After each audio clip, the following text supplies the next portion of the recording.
का बच्चा दिखता नहीं है क्या? हफीज का बच्चा तो तू है, तुमको नहीं दिखता है। ओए मुझे हफीज का बच्चा मुझे हाथ लगाता है। हाँ लगाता हूँ मैं तुझे। हफीज का बच्चा बोलता है। चल तेरे को देखता हूँ मैं।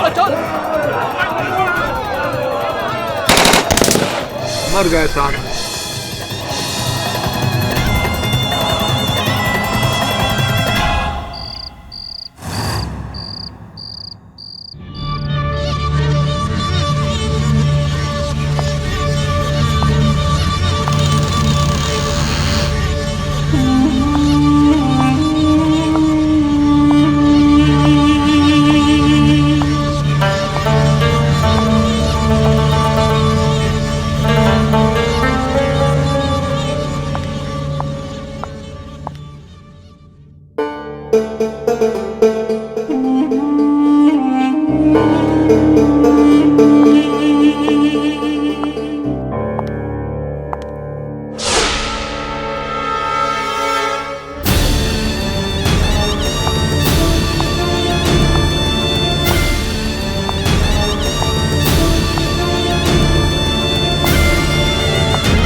हेलो मिस्टर केडी पाठक, मैं इंडियन एम्बेसी से राव बोल रहा हूँ।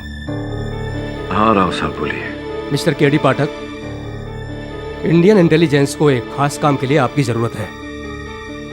ये राष्ट्रीय सुरक्षा का सवाल है और ये सिर्फ आप ही कर सकते हो। राव साहब मैं एक वकील हूँ। राष्ट्रीय सुरक्षा में आपकी क्या सहायता कर सकता हूँ? हमें एक होनहार वकील की जरूरत है।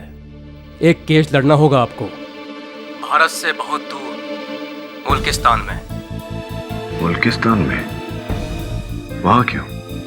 केस की पूरी जानकारी भिजवा दी गई है, वो आप तक पहुंचती होगी। मिस्टर पाठक, देश का भरोसा और उम्मीद अब आप पर है। All the best. जी।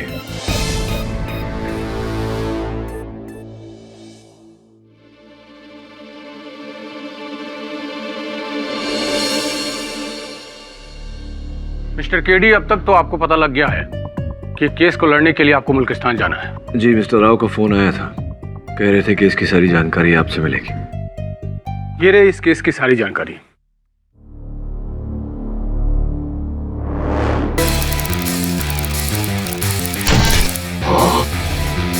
ये लड़की आपके क्लाइंट सुनैना शर्मा, हमारी इंटेलिजेंस की सबसे बेहतरीन जासूस।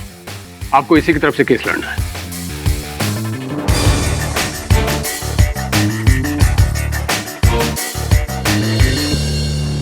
केस के बारे में थोड़ा समझा दीजिए। मुल्किस्तान में हक्मी परिवार काफी रईस और सफल व्यापारी है। हींग, किशमिश, ऊनी कपड़े, ये सारी चीजें वो बाहर के देशों में एक्सपोर्ट करता है। हमारे यहाँ भी परिवार और व्यापार फरजाम हकमी चलाता है। उसका एक खास नेचर मैं आपको बता दूं, काफी शौकीन और अय्याश टाइप का आदमी है।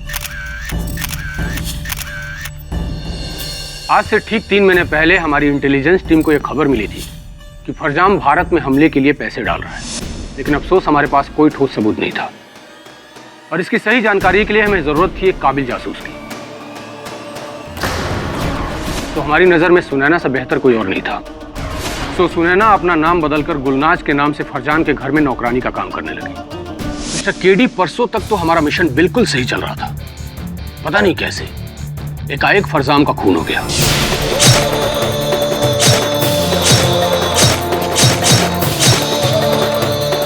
और उस खून के इल्जाम में गुलनाज पकड़ी गई।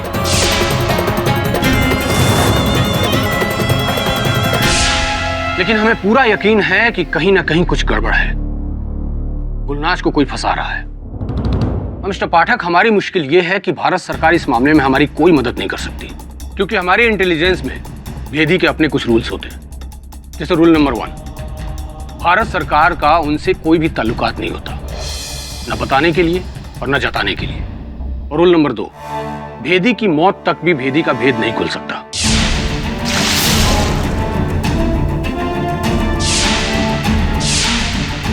यहां तक कि उसके अपनी मां बाप के सामने भी। और मिस्टर केडी, हमें जरूरत है कि उसकी पहचान छुपाए रखकर उसको बचाना, और यह काम सिर्फ आप कर सकते हैं, क्योंकि हम इतनी बेहतरीन और काबिल जासूस को खोना नहीं चाहते। आपके और आपके असिस्टेंट की कल सुबह 5 बजे की फ्लाइट बुक है। और हाँ, एक बात का ख्याल रखिएगा, हमें किसी भी कीमत पर 24 घंटे के अंदर उसे बचाना है, नहीं तो वो लोग उसे मार देंगे। ये अदालत किसी खास जिले या शहर के दायरे में नहीं आता। इसके अपने अलग ही नियम और कानून होते हैं, और आपको उनके ही नियमों के हिसाब से केस को लड़ना होगा। वहां जाने के बाद कुछ चीजें और मुश्किल हो जाएंगी। उस अदालत की एग्जैक्ट लोकेशन हमें अभी तक पता नहीं चल सकी है, इसलिए अदालत कहां है ये आपको खुद ढूंढना है, और वहां तक जाने का रास्ता भी।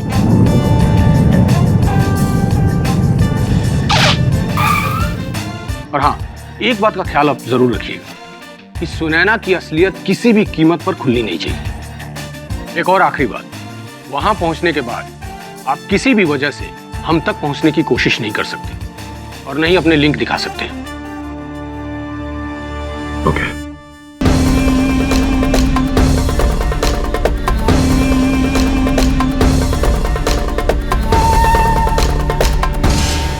अरे सुनिए ना, आपको पता है अदालत यहाँ कहाँ है?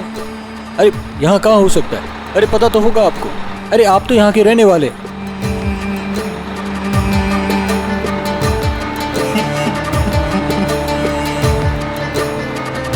क्या हुआ, नहीं बताया? सो कोई भी अदालत के बारे में बताने के लिए तैयार ही नहीं है।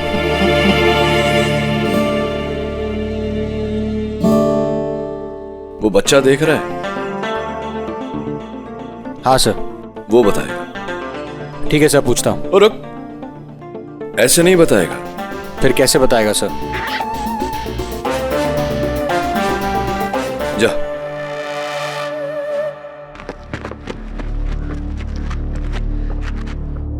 ओ बच्चे मेरी बात सुनो। बच्चे, यहाँ पे अदालत कहाँ है?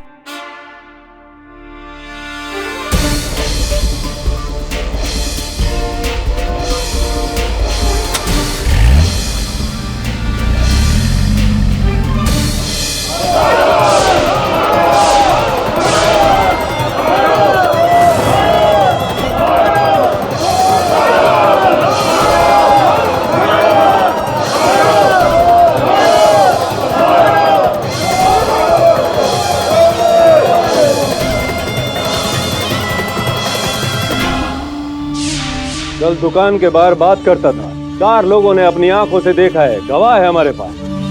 वो खाली मेरे को मेरी बहन के बारे में पूछी और मैं बता रहा था कि आज बात करता है, कल को हाथ पकड़ेगा। हमारे मुल्क को नापाक करता है ऐसा शख्स। नहीं साहब, मैं कुछ नहीं किया, मुझे माफ करना। ओए, माफी खुदा के दरबार में मंगना, यहाँ से सजा दी जाती है। ले जाओ इसे।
बुलाया जाए।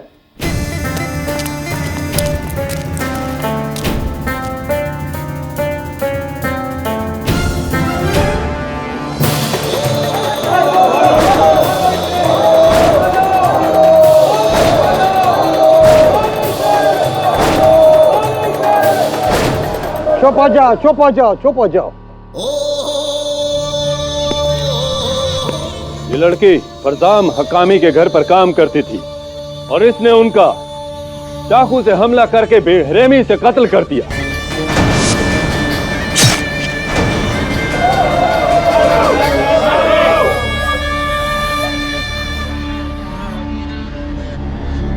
इसे बेड़ियों से जकड़कर घसीटते हुए सड़क पर ले जाया जाए।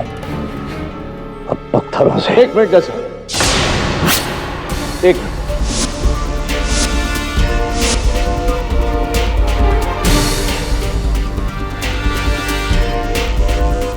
आपके फैसले के बीच मुझे बोलने का हक तो है नहीं, फिर भी मैं चाहूंगा कि आप फैसला सुनाएं उससे पहले इस लड़की के पक्ष में जो दलील है वो सुन लें।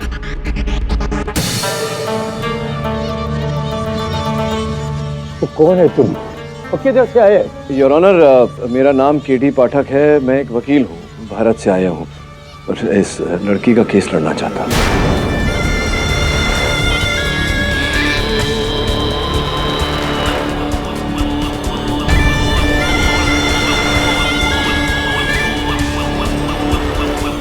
ओए, ओनर अपने घर में रखो। भारत से आया, भारत से केस लड़ेगा? अरे हम केस समझ चुका है, पूरा केस समझ चुका है। तुम जाओ, घूमो फिरो, खाओ पियो,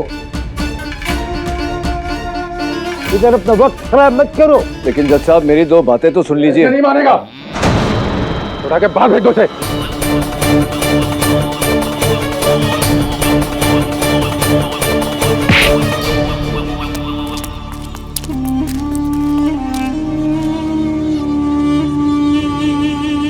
ओए, वो अंदर कैसे घुस कर आया था? सारा मुंह का जायका खराब कर दिया। ओए, तुम सब जाओ, जाओ यहां से और इसको भी लेके जाओ। इसका फैसला हम कल करेगा, कल ले जाओ इसको।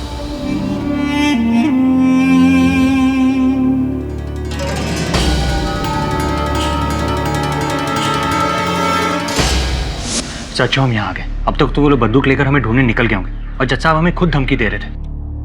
अनंत कह रहा था कि यहाँ इन लोगों के अपने ही तौर तरीके हैं, अपना ही कानून। सब तक तो उन्होंने गुलनाज का फैसला भी सुना दिया होगा। अब क्या करेंगे हम?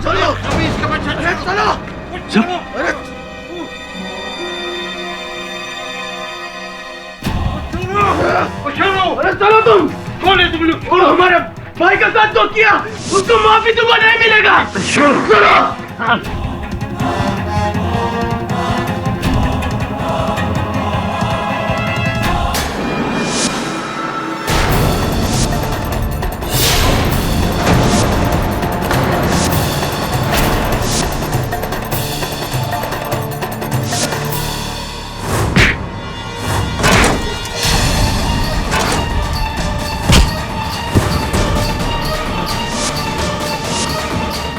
रुक जाइए, छोड़ दीजिए इसे। चलो भागो यहां से, भागो भागो, खोल इसे।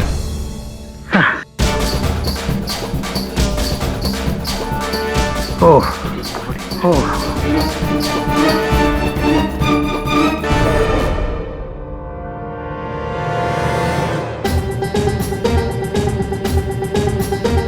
कौन लोग था? कौन लोग था? चाचा, अरे हमारे हाथ में बंदूक होता ना, साले को गोली मार देते हम।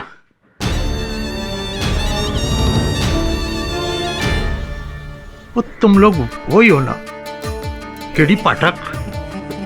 एक बात हमारी समझ में नहीं आया, तुम जैसा पढ़ा लिखा वकील हमारे मुल्किस्तान में एक मामूली से नौकर को बचाने के लिए आया, क्यों? एक भाई के लिए जनाब, ये बहरांग है, गुलनाज का बड़ा भाई। भाई? ये हमारे यहाँ चादर शॉल इत्यादि बेचता है। जब इसे अपनी बहन के बारे में पता चला तो मेरे पास आया। रिश्तों में बहुत ताकत होती है जनाब। जब मैंने इसकी कहानी सुनी तो मैं इसकी बहन को बचाने चला आया। मुझे ऐसा लग रहा है कि जो साबित किया जा रहा है वो एक तरफा है। अगर आप मुझे एक मौका दें गुलनाज की कहानी सुनाने का, तो मुझे पूरा यकीन है कि मैं उसे बेगुनाह साबित कर दूंगा।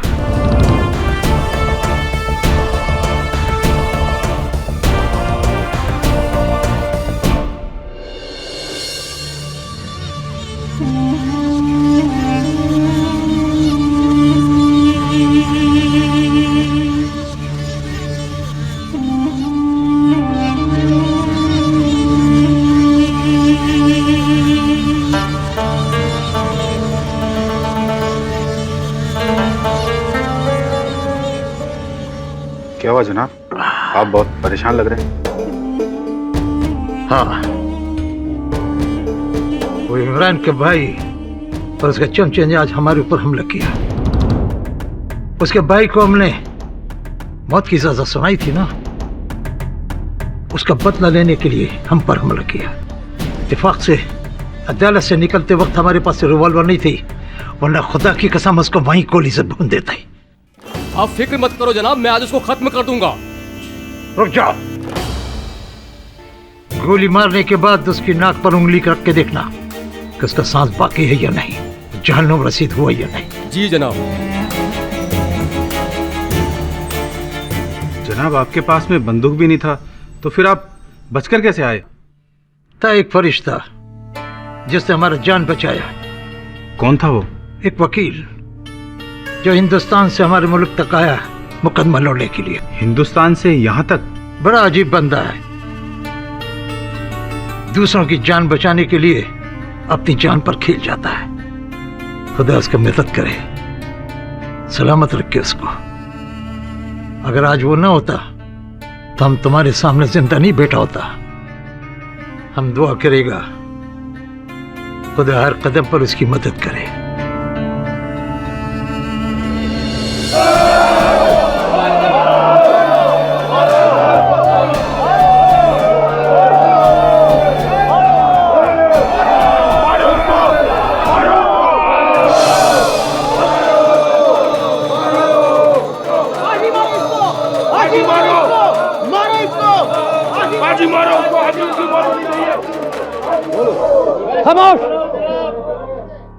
ओए मुंसिफ आजम, फैसला सुनाओ जल्दी जल्दी, ताकि शैतान को खत्म कर दे।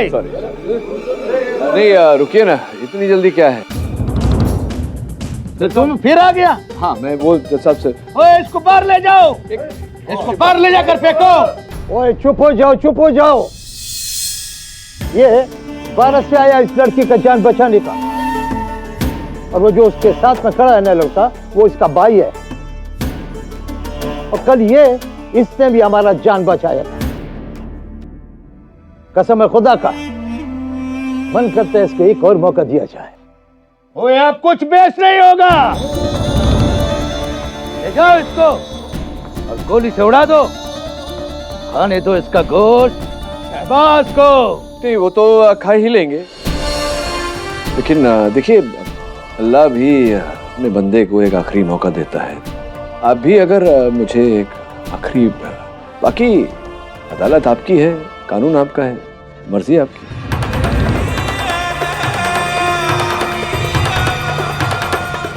कार्रवाई खत्म हो चुकी, फिर भी हम तुमको 20 मिनट देता है। इस 20 मिनट के अंदर तुम कोई गवाह, कोई सबूत या ये साबित करो कि ये लड़की बेकसूर है, तो फिर हम सोचेंगे। जी मंजूर है।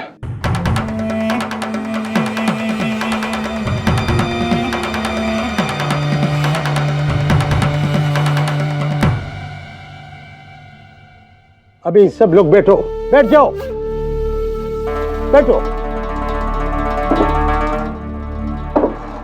गुलनाज, घबराओ मत। जनाब को बताओ कि कत्ल के समय तुम कहाँ थी। गुलनाज, खून के समय तुम कहाँ थी, क्या कर रही थी? अगर ये लड़की बेकसूर है, इसे कत्ल नहीं किया, तो ये चिल्ला चिल्ला कर अपना बेगुनाही का सबूत देती। केडी साहब अपना भी वक्त जाया करता है और हमारा भी वक्त जाया करता है। जाओ अपना मुल्क में जाओ, उधर वकीली दिखाओ। मैं आपके पहले गवाह से कुछ सवाल करना चाहूंगा। ओ वकील, जो कुछ पूछना है जल्दी जल्दी पूछो। हमको इस लड़की का कत्ल करके ही चैन मिलेगा। जी सब जल्दी जल्दी पूछता हूँ। तो ये हकामी साहब जो हैं वो आपको कैसे पुकारते हैं? वो क्या बोल के बुलाता था? वो कितना अहमक सवाल पूछते हैं तुम हमसे। कोई हम चाचा है तो हमको चाचा ही बोलेगा, चूचू नहीं। हाँ चाचा ही तो बोलेगा। तो चाचा जी ये बताइए कि हकामी साहब के साथ एक दिन में कितनी बार आपकी मुलाकात होती है? कैसा अजीब बात पूछता है। एक घर में रहता है, कितना बार मिलता है, कितना बार नहीं मिलता है, उसका हिसाब किताब रखेगा।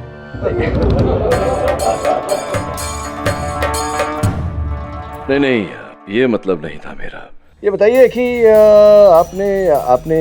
आपने देखा था खून होते हुए? देखा, आपने कहा कि आपने देखा था। अरे भैया, हम खून होते हुए देखा, करबला का जमीन नहीं देखा। वो ये लड़की वो हमारी आंखों के सामने मेरा भतीजे का चाकू से ठोक कर कत्ल कर दी। वो हम अपनी आंखों से देखा, कसम खुदा का। आपने अपनी आंखों से इस लड़की को आपके भतीजे के सीने में छुरा घोंपते हुए देखा। तो क्या खून के समय, खून के वक्त क्या पहना हुआ था खूनी ने? तुम लोग क्या पहनते हैं? वो बुर्का पहना था। बुर्का में था। तो जिस औरत ने हत्या की या जिस व्यक्ति ने, आपने देख के ही, बुर्के को देख के अंदाजा लगा लिया कि वो गुलनाज ही, क्योंकि इनका चेहरा तो दिखा नहीं होगा ना आपको बुर्के, अंदाजा है आप? ये अंदाजा कैसे बात करता है तुम? नहीं तो पहचाना कैसे आपने कि वो गुलनाज ही? औरत को पहचानने के लिए हमको देखने का जरूरत नहीं है, उसका हाथ का अंगूठी देखकर हम पहचान लिया।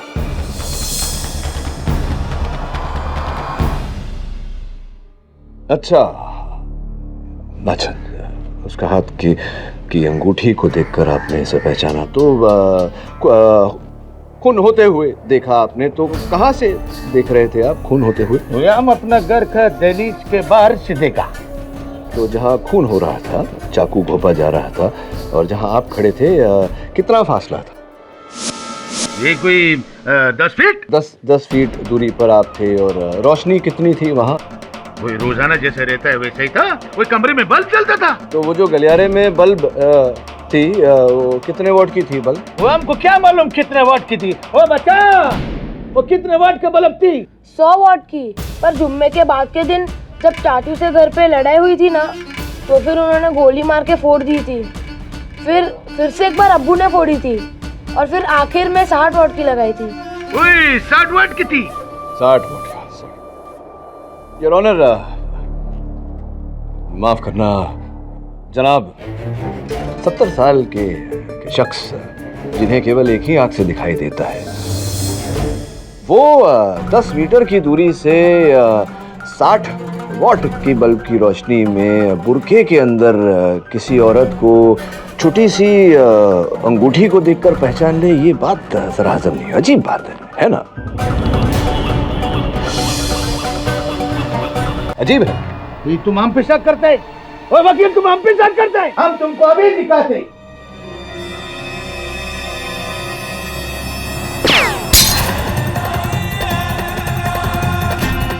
अभी तुमको यकीन हुआ? ओए वकील, तुम एक जंगी से बात करता है, एक जंगजू से बात करता है, एक फौजी से बात करता है, एक अफसर से बात करता है। क्षमा चाहता हूँ, और कोई शक था भी तो आपकी निशानीबाजी देख करके अब कोई शक नहीं रहा मेरे मन में। बस एक आखिरी सवाल करना चाहता हूँ आपसे। ये जो मेरे हाथों में अंगूठी है, ये चांदी की अंगूठी लाल पत्थर वाली, ये आपको नजर आ रही है वहां से? साफ दिखता है। लाल पत्थर, बड़ा पत्थर। लाल पत्थर, बड़ा पत्थर। ये जनाब चांदी की नहीं, सोने की अंगूठी है, और जिस पत्थर को ये लाल कह रहे हैं वो पीला पत्थर है।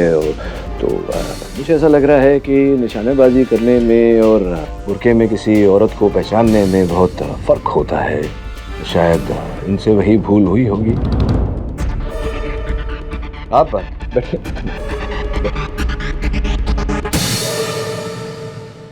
जनाब, हर गुनाह के पीछे कोई ना कोई मकसद होता है। सोचने वाली बात है कि ये कत्ल करके गुलनाज को क्या मिलता। हम बताते हैं तुमको। एक तो तुम इतना देर से आया, अधूरी कहानी सुना और ऊपर से इतना शोर मचाता है। हम तुमको पूरी कहानी सुनाता है। हम नाजिया बीवी को भी बुलाता है। नाजिया बीवी को लेके आओ।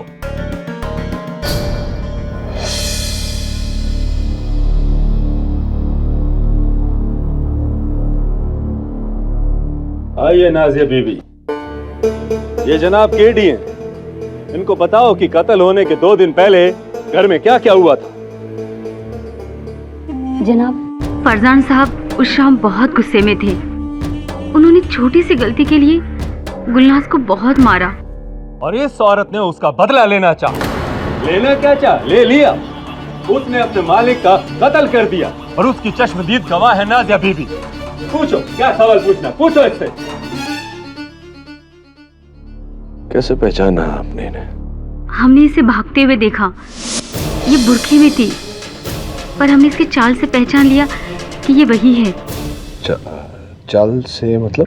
इसे जब मार पड़ी थी तो इसके पैर में बहुत चोट आई थी। ये ठीक से चल भी नहीं पा रही थी और जब हमने इसे खून कर कर भागते हुए देखा तब ये लंगड़ा रही थी। जनाब, अगर बुर्का पहन के लंगड़ाने से शक मेरी मुवक्किल पर आ जाता है तो ये तो खूनी के लिए बहुत ही आसान रास्ता रहा होगा। उसे पता रहा होगा इनके पैर में चोट के बारे में और बस वैसा ही उसने किया और फंसा दिया इन्हें।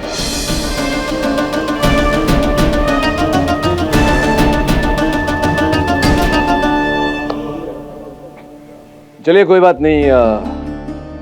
उस शाम जो हुआ वो ठीक से समझने की कोशिश करते हैं। तो कहाँ थी? आपने कहा आप बावर्ची खाने में थी। उसके कुछ देर बाद ही खून हुआ। कितने बज रहे थे तब? समय क्या हो रहा था? करीब 7। सारे मेहमान खाना खा के जा चुके थे और हम दोनों ने साथ में बर्तन साफ किए। हाँ, 7 बज रहे होंगे। 7 बजे होंगे। और फिर क्या हुआ? पर हाँ, इसके सर में बहुत दर्द हो रहा था। हमने इसे आराम करने के लिए कहा और ये भंडार खाने में चली गई। क्यों? भंडार खाने में क्यों? जनाब, नौकर को कमरा कहाँ मिलता है, ये भंडार खाने में ही रहती थी। अच्छा, उसके बाद क्या हुआ? करीब 10 मिनट बाद हमने बाकी के बर्तन साफ किए और रसोई बंद करके जा ही रहे थे कि हमने चाचा जान की चिल्लाने की आवाज़ सुनी और जब मैं वहाँ पहुंची तो मैं इसे लंगड़ा के भागते हुए देखा। जनाब, इनसे और कोई सवाल नहीं पूछना चाहता। नाजिया बीबी, तुम जा सकता है। शुक्रिया। हो गया जनाब केडी। जनाब, ये क्या हो रहा है? वही गवाह, वही सबूत, वही सब बातें। अब इतना सब हो ही गया तो हकामी साहब के बेटे से भी पूछ लो। इजाजत है। बेटा आना, जरा इनसे बात करना। बताओ इनको आगे क्या क्या हुआ था, बताओ। मैंने इसको कत्ल करके भागते हुए देखा था। भागते हुए क्या, मैंने उसको पकड़ा भी, पर मुझे धकेल कर अंदर चली गई और अंदर से दरवाजा बंद कर लिया। तो कहाँ वो भंडार खाने? हाँ। तो इजाज बताओ कि तुम्हें इतना यकीन कैसे है कि गुलनाज ही थी? क्योंकि इसके कपड़े से हींग की खुशबू आ रही थी और भंडार खाने में हम हींग रखते हैं ना, इसलिए हमेशा तेज हींग की खुशबू आती है। हींग की खुशबू सूंघी, देखा नहीं इनको तो। जनाब, अब तक कोई ऐसा गवाह नहीं है जिसने साफ साफ गुलनाज को कत्ल करते हुए देखा हो या ऐसे वहां से भागते हुए देखा। किसी ने दूर से अंगूठी को पहचानी या फिर किसी ने किसी को लंगड़ाते हुए देखा या फिर किसी ने हींग सूंघा। जनाब, इस सबूत के बिना पर हम गुलनाज को खूनी करार कैसे दे सकते हैं? कमाल है जनाब, सारा का सारा हकामी परिवार इस कत्ल का गवाह है, लेकिन तुम हो कि यकीन करने को तैयार ही नहीं। ऐसे लगता है जैसे कसम खाया तुमने। ठीक है जाज़मिया, इनको एक बार दोबारा बताओ हुआ क्या था। ठीक है जाज़मिया, इनको एक बार दोबारा बताओ हुआ क्या था। जल्दी ओए दरवाजा खोलो। ओए खोल। ओए खबीज कौन है? ओए खोलो दरवाजा। दरवाजा खोलो यार। ओए क्या हो चचा? ओए कुरिया अंदर है। ओए खोल दरवाजा।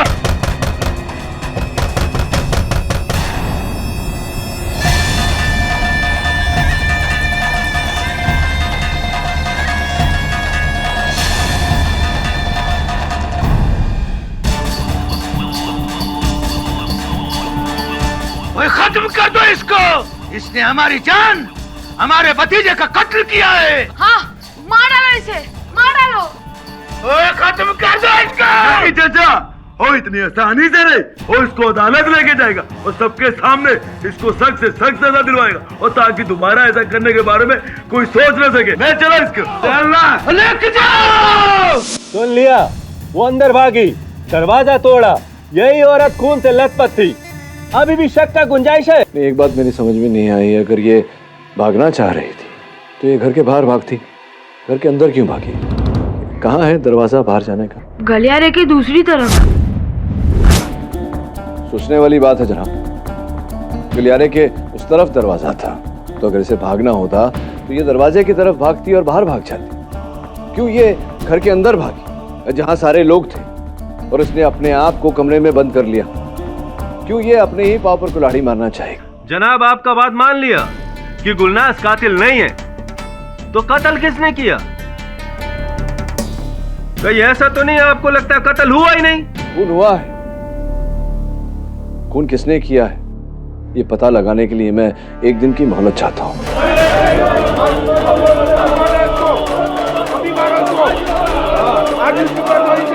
देखिए जनाब, अगर ऐसा नहीं किया तो एक बेगुनाह को न बचा पाओ, और एक बेगुनाह को सजा देने का काम हम जिंदगी भर उठाते रहे। प्लीज।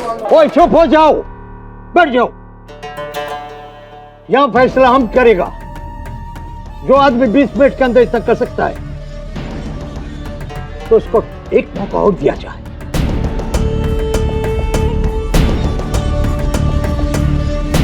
टेडी, हम तुमको कल 4 बजे तक का टाइम देता है। अगर कल 4 बजे तक तुमने कोई पुख्ता सबूत पेश नहीं किया तो फिर हम पुराने सबूतों के बिना पर पुराना फैसला सुनाएगा। मंजूर? जी मंजूर है। तो फिर इस लड़की को कल तक काल कोठरी में रखा जाए। ले जाओ इसे।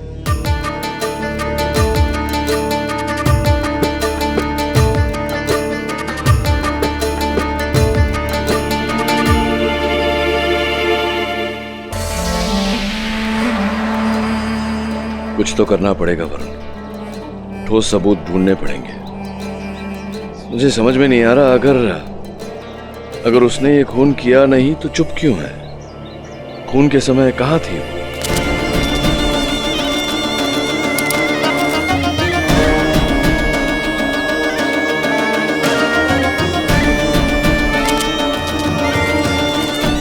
मिलके पूछना पड़ेगा इससे। पर कैसे? पता नहीं, सोचता हूँ। एक और बात, हकामी परिवार के घर के बारे में, उनका जो स्टोर रूम है उसके बारे में सब कुछ पता लगा। सब वो लोग आसपास भी अगर हमें देखेंगे तो 1 सेकंड में गोली मार देंगे। कौन मदद करेगा हमारी? वो लड़की नाजिया मदद करेगी। तू घुस जा घर में। पर सर मैं अंदर जाऊंगा कैसे? वैसे ही जैसे खूनी अंदर गया था। Common sense Varun. सब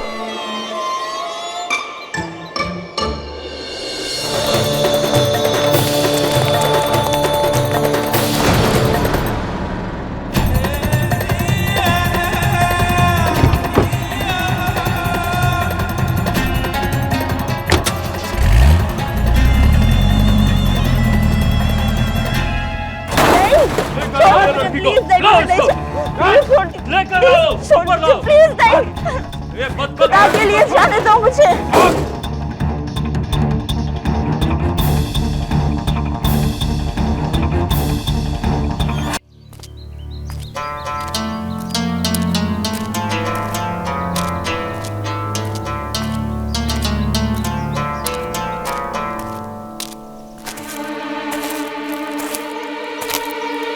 नाज़ा बीबी, मेरी मदद करो, मेरी बहन को बचाने में मेरी मदद करो। तुम पागल तो नहीं हो गए हो?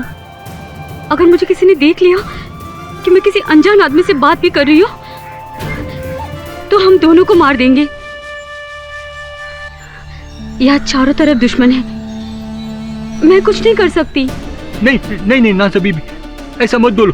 सिर्फ तुम ही हो जो हमारी मदद कर सकती हो। मैं कुछ नहीं कर सकती, तुम चले जाओ यहाँ से। नाज़ा बीबी, अपनी दोस्त को बचाने के लिए भी नहीं।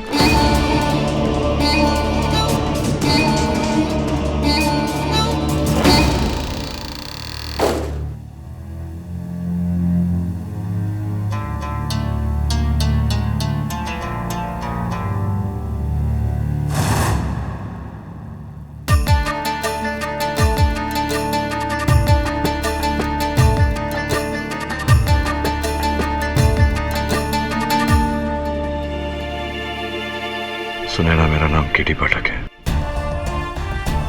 मुझे हिंदुस्तान से भेजा गया है तुम्हें बचाने के लिए। मैं जानता हूं तुमने किसी का खून नहीं किया, निर्दोष हो तुम। मुझे बताओ कि खून के वक्त कहाँ थी तुम? मैं घर के बाहर बाग में थी। बाग में क्या कर रही थी? मैं हर शाम को बाग में जाती थी और यहाँ की सारी जानकारी इंटेलिजेंस टीम तक पहुँचाती थी।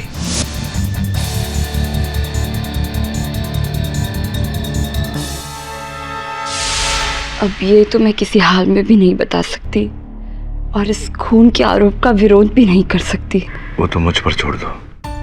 ये बताओ कि दरवाजे से तुम कमरे के भीतर गई, कमरे के बाहर कैसे गई थी?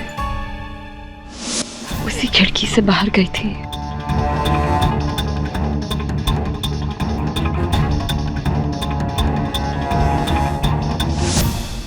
क्या हुआ था उस शाम? पता नहीं, मैं वाकई में नहीं जानती। उस खून के बारे में मैं वाकई में कुछ नहीं जानती। उस दिन वैसे भी घर में बहुत सारी चीज़ें हो रही थी और मेरा ध्यान बस उस जानकारी को भिजवाने में ही लगा हुआ था। सरदर्द के बहाने मैं कमरे में गई, फिर दरवाज़ा बंद कर दिया ताकि किसी को शक ना हो।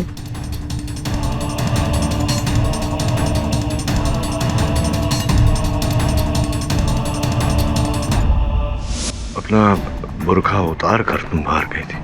बुर्खा उतार के इसलिए गई थी क्योंकि अगर एक भी दाग गलती से भी लग जाता तो कोई भी पूछ लेता, इसलिए मैं हर बार बुर्खा अंदर रखकर ही बाहर जाती थी।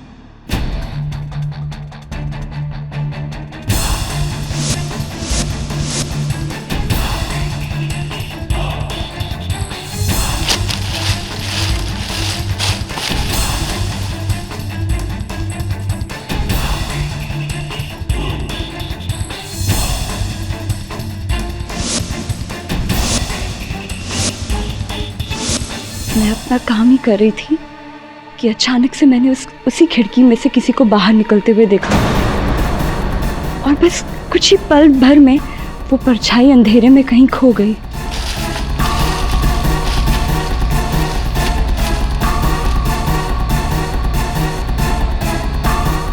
फिर मैंने दरवाजे पे शोर सुना तो मैं भाग के अंदर आई, बुर्का पहना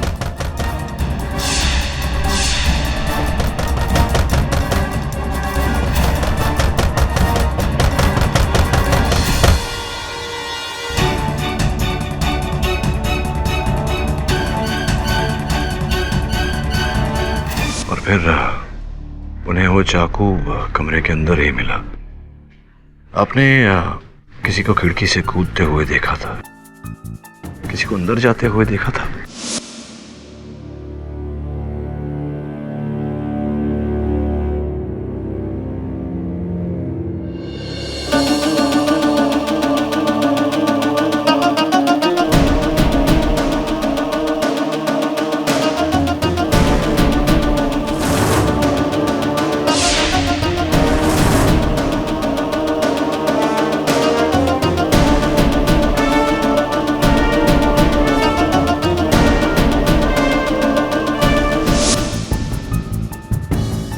नहीं, दरवाजा तो बंद था और मैं खिड़की के बाहर। मैं 2 महीनों से फरजाम हकामी पर नजर रखे हुई थी। हमें इस बात का पूरा यकीन था कि हमारे मुल्क के दुश्मनों को हथियार और योजनाओं के लिए हकामी के व्यापार से ही पैसे दिए जाते हैं, पर उसे पकड़ने के लिए मैं कोई पुख्ता सबूत और सही मौके के इंतजार में थी।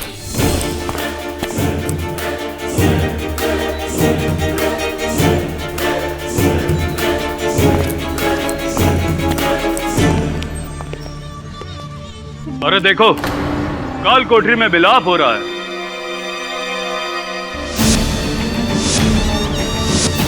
अरे ये तो वही वकील है। यकीन नहीं आता कि बकरा अपनी गर्दन खुद कसाई के हाथ में देने आ गया। क्या बात है, आज हलाल खाएंगे।